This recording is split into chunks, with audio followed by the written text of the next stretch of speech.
Olá, o nosso tema é sobre a paleontologia de Santa Catarina e aqui a gente vai comentar sobre uma notícia que saiu no começo do ano passado de fósseis de répteis que foram encontrados no norte de Santa Catarina.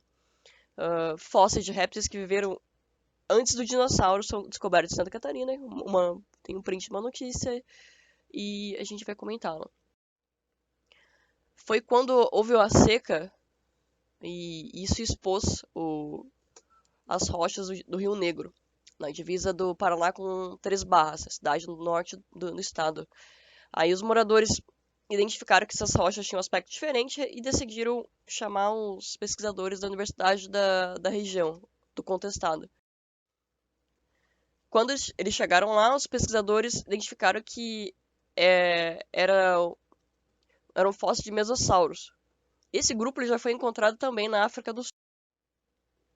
E o que são esses animais? E por que seus fósseis são encontrados tanto em Santa Catarina como na África do Sul?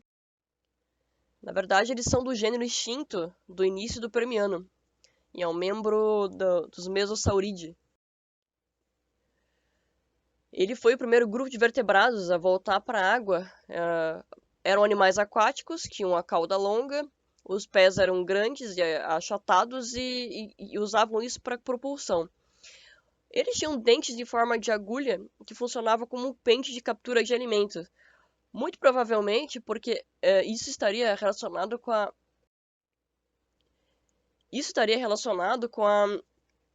ecologia do lugar que eles viviam. Provavelmente eles viviam num mar que não tinha muito o que comer, alimentos maiores, então eles filtravam os alimentos que encontravam menores, como crustáceos, por exemplo. O mar que eles viviam era intercontinental, de águas rasas, e era bem diferente de que como a gente hoje.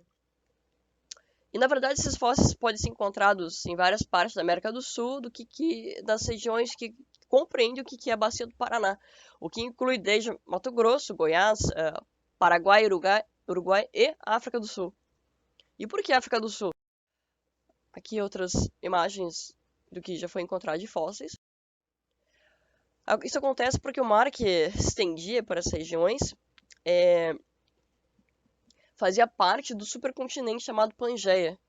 E a parte desse supercontinente chamamos de Gondwana.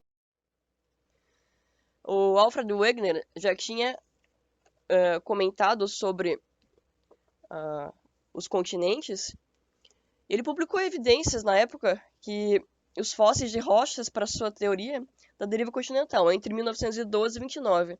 É claro que só após a década de 60, aproximadamente, que a deriva se tornou um consenso porque faltava uma explicação em termos de mecanismos, né, de como que esses continentes teriam se separado.